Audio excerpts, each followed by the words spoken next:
अध्याय 4। श्री साईं बाबा का शिरडी में प्रथम आगमन, संतों का अवतार कार्य, पवित्र तीर्थ शिरडी, श्री साईं बाबा का व्यक्तित्व, गौली बुआ का अनुभव, श्री विठल का प्रकट होना, क्षीर सागर की कथा, दासगणों का प्रयाग स्नान, श्री साईं बाबा का शिरडी में प्रथम आगमन, 3 वाड़े। संतों का अवतार कार्य। भगवद गीता चौथा अध्याय 7-8 में भगवान श्री कृष्ण कहते हैं कि जब जब धर्म की हानि और अधर्म की वृद्धि होती है तब तब मैं अवतार धारण करता हूँ। धर्म स्थापन, दुष्टों का विनाश तथा साधु जनों के परित्राण के लिए मैं युग युग में जन्म लेता हूँ। साधु और संत भगवान के प्रतिनिधि स्वरूप है। वे उपयुक्त समय पर प्रकट होकर अपनी कार्य प्रणाली द्वारा अपना अवतार कार्य पूर्ण करते हैं। अर्थात जब ब्राह्मण, क्षत्रिय और वैश्य अपने कर्तव्यों से विमुख हो जाते हैं, जब शूद्र उच्च जातियों के अधिकार छीनने लगते हैं, जब धर्म के आचार्यों का अनादर तथा निंदा होने लगती है, जब लोग निषिद्ध भोज्य पदार्थों का मदिरा आदि का सेवन करने लगते हैं, जब धर्म आड़ में निंदित कार्य होने लगते हैं, जब भिन्न भिन्न धर्मावलंबी परस्पर लड़ने लगते हैं, जब ब्राह्मण संध्यादिक का कर्म छोड़ देते हैं, कर्मठ पुरुषों को धार्मिक कृतियों में अरुचि उत्पन्न हो जाती है, जब योगी ध्यानादिक कर्म करना छोड़ देते हैं और जब जन साधारण की ऐसी धारणा हो जाती है कि केवल धन, संतान और स्त्री ही सर्वस्व है तथा इस प्रकार जब लोग सत्य मार्ग से विचलित होकर अधः पतन की ओर अग्रसर होने लगते हैं, तब संत प्रकट होकर अपने उपदेशों एवं आचरण के द्वारा धर्म की संस्थापना करते हैं। वे समुद्र के ज्योति स्तंभ की तरह हमारा उचित मार्गदर्शन करते हैं तथा सत्य पथ पर चलने को प्रेरित करते हैं। इसी मार्ग पर अनेकों संत निवृत्तिनाथ, ज्ञानदेव, मुक्ताबाई, नामदेव, गोणाई, एकनाथ, तुकाराम, नरहरि, नरसिंहभाई, सज्जन कसाई, सावंता माली और रामदास तथा कई अन्य संत सत्य मार्ग का दिग्दर्शन कराने हेतु भिन्न भिन्न अवसरों पर प्रकट हुए और इन सबके पश्चात शिरडी में श्री साईं बाबा का अवतार हुआ। पवित्र तीर्थ शिरडी। अहमदनगर जिले में गोदावरी के तट बड़े ही भाग्यशाली है, जिन पर अनेक संतों ने जन्म धारण किया और अनेकों ने वहां आश्रय पाया। ऐसे संतों में श्री ज्ञानेश्वर महाराज प्रमुख थे। शिरडी अहमदनगर जिले के राहता तालुका में है। गोदावरी नदी पार करने के पश्चात मार्ग सीधा शिरडी को जाता है। 8 मील चलने पर जब आप नीमगांव पहुंचेंगे तो वहां से शिरडी दृष्टिगोचर होने लगती है। कृष्णा नदी के तट पर अन्य तीर्थ स्थान गाणगापुर, नृसिंहवाड़ी और औदुंबर के समान ही शिरडी भी प्रसिद्ध तीर्थ है। जिस प्रकार दामोजी ने मंगल वेढ़ा को पंढरपुर के समीप है, समर्थ रामदास ने सज्जनगढ़ को, दत्तावतार श्री नरसिंह सरस्वती वे वाड़ी को पवित्र किया, उसी प्रकार श्री साईनाथ महाराज ने शिरडी में अवतीर्ण होकर उसे पावन बनाया। श्री साईं बाबा का व्यक्तित्व। श्री साईं बाबा के सानिध्य से शिरडी का महत्व विशेष बढ़ गया। अब हम उनके चरित्र का अवलोकन करेंगे। उन्होंने इस भवसागर पर विजय प्राप्त कर ली थी, जिसे पार करना महान दुष्कर तथा कठिन है। शांति उनका आभूषण था तथा वे ज्ञान की साक्षात प्रतिमा थे। वैष्णव भक्त सदैव वहां आश्रय पाते थे। दानवीरों में वे राजा कर्ण के समान दानी थे। वे समस्त सारों के सार रूप थे। ऐहिक पदार्थों से उन्हें और रुचि थी। सदा आत्मस्वरूप में निमग्न रहना ही उनके जीवन का ध्येय था। अनित्य वस्तुओं का आकर्षण उन्हें छू भी नहीं गया था। उनका हृदय शीशे के सदृश उज्ज्वल था। उनके श्रीमुख से सदैव अमृत वर्षा होती थी। अमीर और गरीब उनके लिए दोनों एक समान थे। मान अपमान की उन्हें किंचित मात्र भी चिंता न थी। वे निर्भय होकर संभाषण करते, भांति भांति के लोगों से मिलजुल कर रहते, नर्तकियों का अभिनय तथा नृत्य देखते और गजल कवालियाँ भी सुनते थे। इतना सब करते हुए भी उनकी समाधि किंचित मात्र भी भंग न होती थी। अल्लाह का नाम सदा उनके होठों पर था। जब दुनिया जागती तो वे सोते और जब दुनिया सोती तो वे जागते थे। उनका अंतःकरण प्रशांत महासागर की तरह शांत था। न उनके आश्रम का कोई निश्चय कर सकता था और न उनकी कार्यप्रणाली का अंत पा सकता था। कहने के लिए तो वे एक स्थान पर निवास करते थे, परंतु विश्व के समस्त व्यवहारों व व्यापारों का उन्हें भली भांति ज्ञान था। उनके दरबार का रंग ही निराला था। वे प्रतिदिन अनेक किंवदंतियां कहते थे, परंतु उनकी अखंड शांति किंचित मात्र भी विचलित न होती थी। वे सदा मस्जिद की दीवार के सहारे बैठे रहते थे तथा प्रातः, मध्याह्न और सायंकाल लेंडी और चावड़ी की ओर वायु सेवन करने जाते तो भी सदा आत्मसिद्ध ही रहते थे। स्वतः सिद्ध होकर भी वे साधकों के समान आचरण करते थे। वे विनम्र, दयालु तथा अभिमान रहित थे। उन्होंने सबको सदा सुख पहुँचाया। ऐसे थे श्री साईं बाबा, जिनके श्री चरणों का स्पर्श कर शिरडी पावन बन गई। उसका महत्व असाधारण हो गया। जिस प्रकार ज्ञानेश्वर ने आलंदी और एकनाथ ने पैठण का उत्थान किया, वही गति श्री साईं बाबा द्वारा शिरडी को प्राप्त हुई। शिरडी के फूल, पत्ते, कंकड़ और पत्थर भी धन्य है, जिन्हें श्री साईं चरणाम्बुजों का चुंबन तथा उनकी चरण रज मस्तक पर धारण करने का सौभाग्य प्राप्त हुआ। भक्तगण को शिरडी एक दूसरा पंढरपुर, जगन्नाथपुरी, द्वारका, बनारस, काशी, महाकालेश्वर तथा गोकर्ण महाबलेश्वर बन गई। श्री साईं का दर्शन करना ही भक्तों का वेद मंत्र था, जिसके परिणाम स्वरूप आसक्ति घटती और आत्मदर्शन का पथ सुगम होता था। उनका श्री दर्शन ही योग साधना था और उसे वार्तालाप करने से समस्त पाप नष्ट हो जाते थे। उनका पाद सेवन करना ही त्रिवेणी स्नान के समान था तथा चरणामृत पान करने मात्र से ही समस्त इच्छाओं की तृप्ति होती थी। उनकी आज्ञा हमारे लिए वेद सदृश थी। प्रसाद तथा उदी ग्रहण करने से चित्त की शुद्धि होती थी। वे ही हमारे राम और कृष्ण थे, जिन्होंने हमें मुक्ति प्रदान की। वे सदा आत्मस्थित चैतन्य घन तथा आनंद की मंगल मूर्ति थे। कहने को तो शिरडी उनका मुख्य केंद्र था, परंतु उनका कार्यक्षेत्र पंजाब, कलकत्ता, उत्तरी भारत, गुजरात, ढाका और कोंकण तक विस्तृत था। श्री साईं बाबा की कीर्ति दिन प्रतिदिन चहु और फैलने लगी और जगह जगह से दर्शनार्थ आकर उनके भक्त लाभ उठाने लगे। केवल दर्शन से ही मनुष्य, चाहे वे शुद्ध अथवा अशुद्ध हृदय के हो, के चित्त को परम शांति मिल जाती थी। उन्हें उसी आनंद का अनुभव होता था जैसे कि पंढरपुर में श्री विठल के दर्शन से होता है। यह कोई अतिशयोक्ति नहीं है। देखिए, एक भक्त ने यही अनुभव पाया है। गौली बुआ लगभग 1905 वर्ष के वयोवृद्ध भक्त, जिनका नाम गौली बुआ था, पंढरी के एक वारकरी थे। वे 8 मास पंढरपुर तथा 4 मास गंगा तट पर निवास करते थे। सामान ढोने के लिए वे एक गधे को अपने पास रखते और एक शिष्य भी सदैव उनके साथ रहता था। वे प्रतिवर्ष वारी लेकर पंढरपुर जाते और लौटते समय श्री साईं बाबा के दर्शनार्थ शिरडी आते थे। बाबा पर उनका अगाध प्रेम था। वे बाबा की ओर एकटक निहारते और कह उठते थे कि ये तो श्री पंढरीनाथ, श्री विठल के अवतार है, जो अनाथ नाथ, दीन दयालु और दीनों के नाथ है।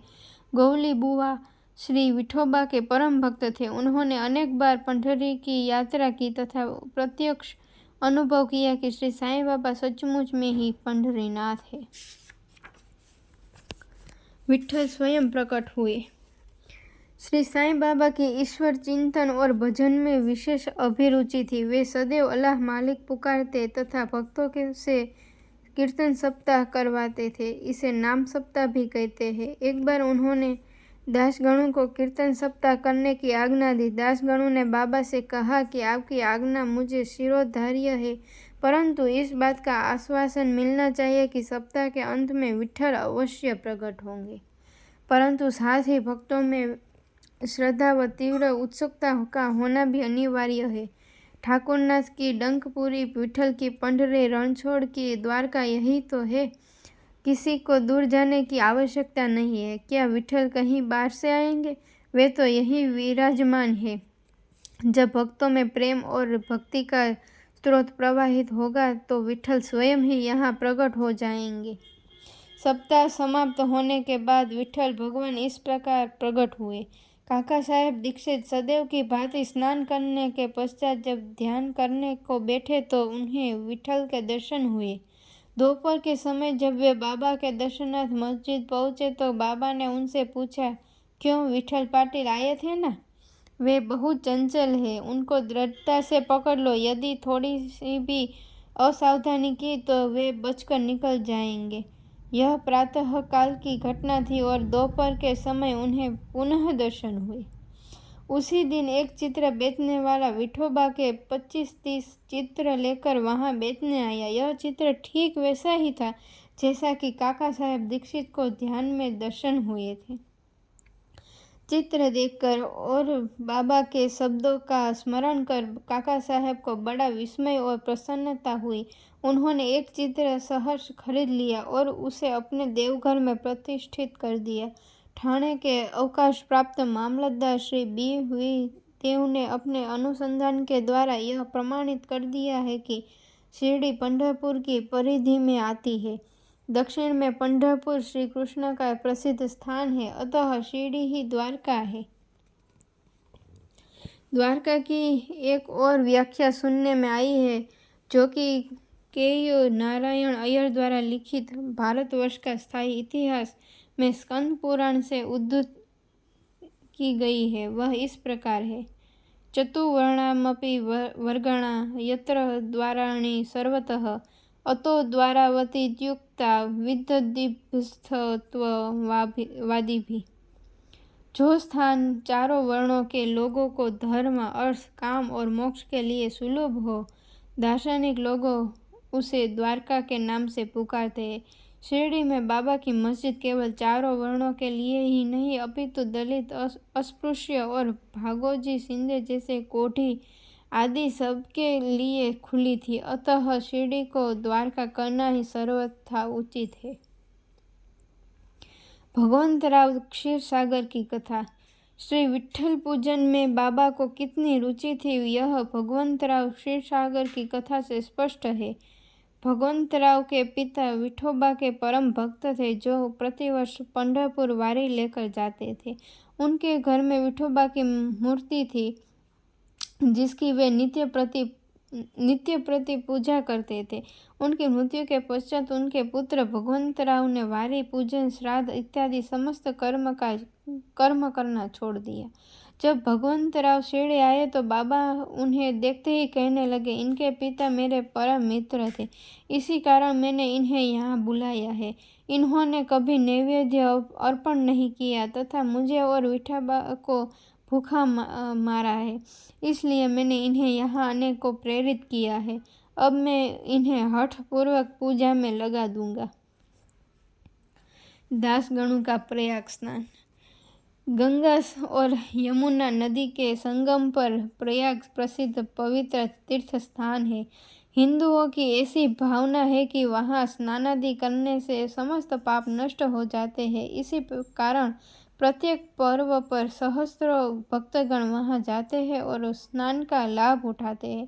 एक बार दासगणों ने भी वहां जाकर स्नान करने का निश्चय किया। इस विचार से वे बाबा से आज्ञा लेने उनके पास गए। बाबा ने कहा कि इतनी दूर व्यर्थ भटकने की क्या आवश्यकता है, अपना प्रयाग तो यही है, मुझ पर विश्वास करो। आश्चर्य, महान आश्चर्य। जैसे ही दासगणों बाबा के चरणों पर नत हुए तो बाबा के श्री चरणों से गंगा यमुना की धारा वेग से प्रवाहित होने लगी। यह चमत्कार देखकर दासगणों का प्रेम और भक्ति उमड़ पड़ी। आंखों से अश्रुओं की धारा बहने लगी। उन्हें कुछ अंतःस्फूर्ति हुई और उनके मुख से श्री साईं बाबा की स्रोत शिवनी स्वतः प्रवाहित होने लगी। श्री साईं बाबा का शिरडी में प्रथम आगमन। श्री साईं बाबा के माता पिता, उनके जन्म और जन्म स्थान का किसी को भी ज्ञान नहीं है। इस संबंध में बहुत छानबीन की गई। बाबा से तथा अन्य लोगों से भी इस विषय में पूछताछ की गई, परंतु कोई संतोषप्रद उत्तर अथवा सूत्र हाथ न लग सका। यथार्थ में हम लोग इस विषय में सर्वथा अनभिज्ञ हैं। नामदेव और कबीरदास जी का जन्म अन्य लोगों की भांति नहीं हुआ था। वे बाल रूप में प्रकृति की गोद में पाए गए थे। नामदेव भीमरथी नदी के तीर पर गोनाई को और कबीर भगीरथी नदी के तीर पर तमाल को पड़े हुए मिले थे। और ऐसा ही श्री साईं बाबा के संबंध में भी था।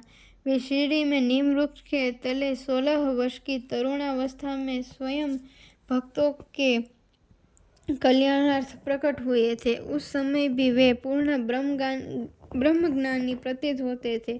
स्वप्न में भी उनको किसी लौकिक पदार्थ की इच्छा नहीं थी। उन्होंने माया को ठुकरा दिया था और मुक्ति उनके चरणों में लौटती थी।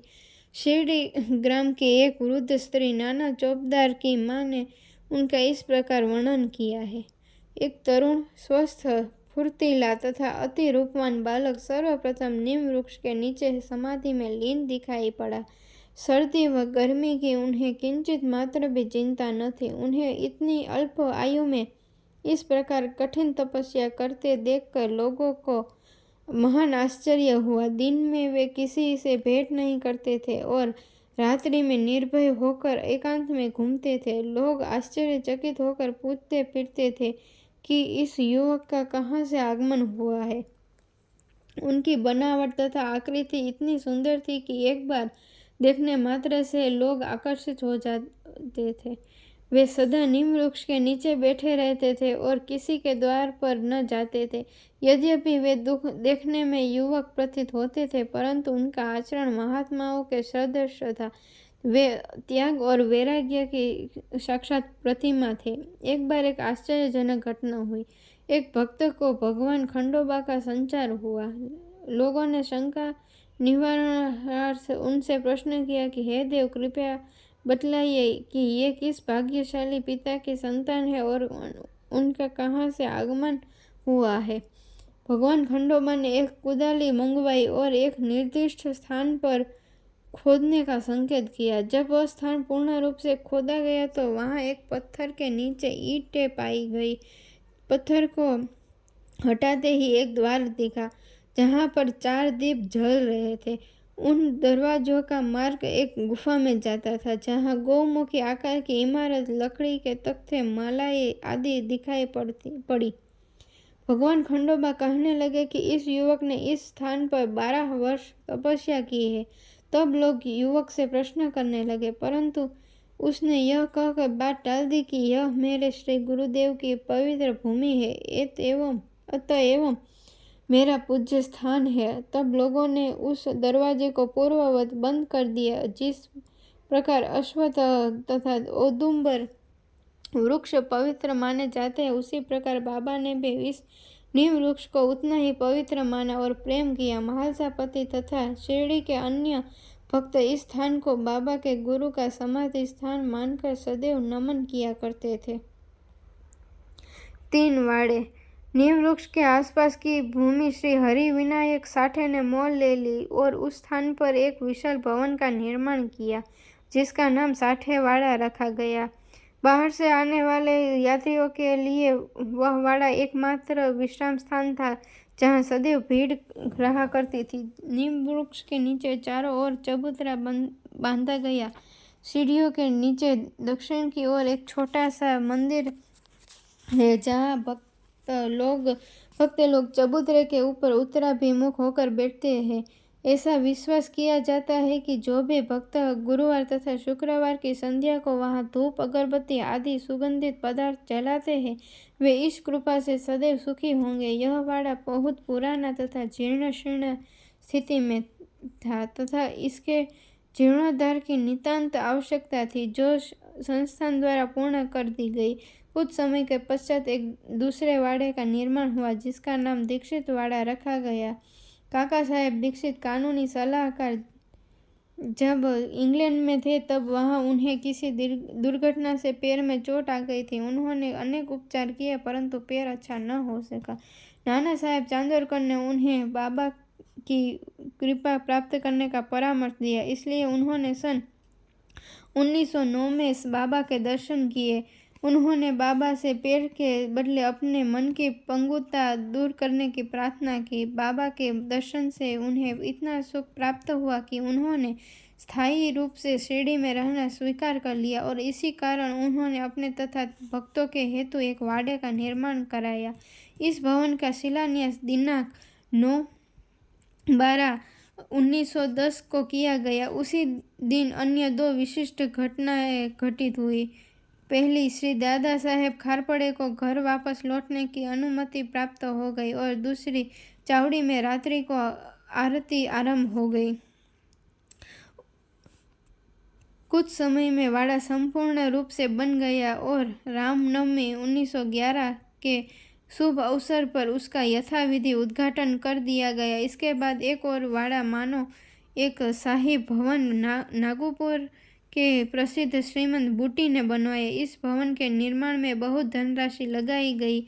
उनकी समस्त निधि सार्थक हो गई, क्योंकि बाबा का शरीर अब वहीं विश्रांति पा रहा है और फिलहाल वह समाधि मंदिर के नाम से विख्यात है। इस मंदिर के स्थान पर पहले एक बगीचा था, जिसमें बाबा स्वयं पौधों को सींचते और उनकी देखभाल किया करते थे। जहाँ पहले एक छोटी सी कुटी भी नहीं थी, वहाँ 3-3 वाड़ों का निर्माण हो गया। इन सब में 60 वाड़ा पूर्व काल में बहुत ही उपयोगी था।